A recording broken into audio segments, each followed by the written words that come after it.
Muna ayan nga gapasalamat gid kami sa simbahan da kami nga leaders, gapasalamat gid kami sa Dios kay Pastor Jomar kag sa inyo. Kita gali ni Manang Marina Merlen. Ay namin, nagmulik pa kami to ako gani pas gapon pa. Mo gani. Sang ano nang adolubi to bala. Oo. So siling ko kaya para makita sa mga bisita. Di naka-extra income ka pa mo. Siling na lang yatag mo lang sa mo nung mga pamao. Ikaw lang labala. May mat. Wala naman kami kapanok. Salamat gid nang hawan-hawan na to. Si Ayan.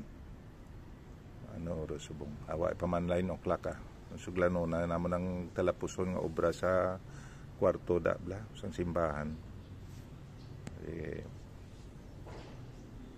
Ado mo na mala ni anay kay wala di bisi inday dina mo. Si Condina. Ingagawon ko to bakal. Kasi para mano naman.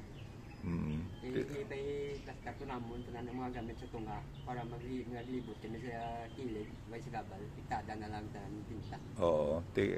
Mientras tanto may tunga pa to sa Tanggaw lahat kami pa so ng pintura ang mga buo to paano ko to sa Patsingan. Patsingan kaya pag abot mo pinta na kami. Oo. Para way na sila nga. Okay. Thank you, Gid. Ayan. Kay tanong ko na kung anong masunod kung matapos ni siningaga, ha? Okay naman tong cabinet sang gripo to namin sa dalawa. Kita mo to sa dalawa tawa. Gapon. Tan pang yung bra ko gito, wala mo kinsugo. Ako gito mo bra ko gito. Ay, salamat, Gid. Para bla makita. Pastor Jomar, salamat gid sa Dios ha sa masaligan si Ayan. Si RJ mayo man magobra galing bataon pagid eh.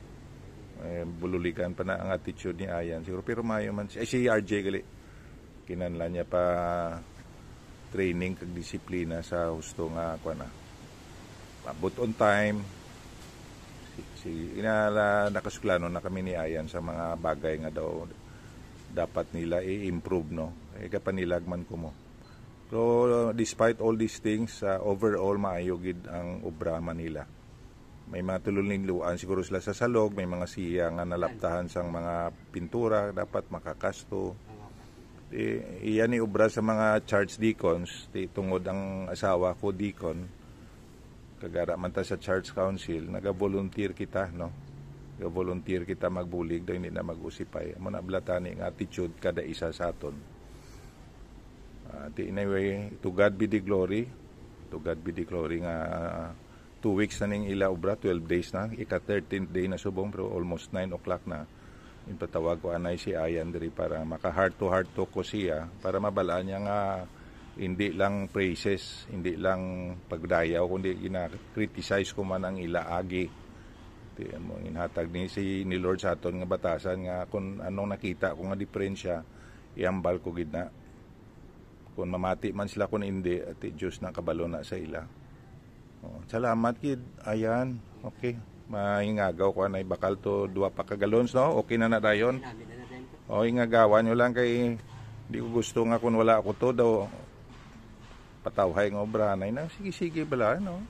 Kaya ang Ginoo man ara man ang Dios ka bantay mo. Di kagiyaw gi ko ya patya sa dal nga ano ya obra ko gid patya. Salamat gid. Kaya ko man lang di siya rin ko papangyad kay hindi ko man sika manilag siya kay ga kung balong gobra saya kaya rin ko siguro. Gani. Oo.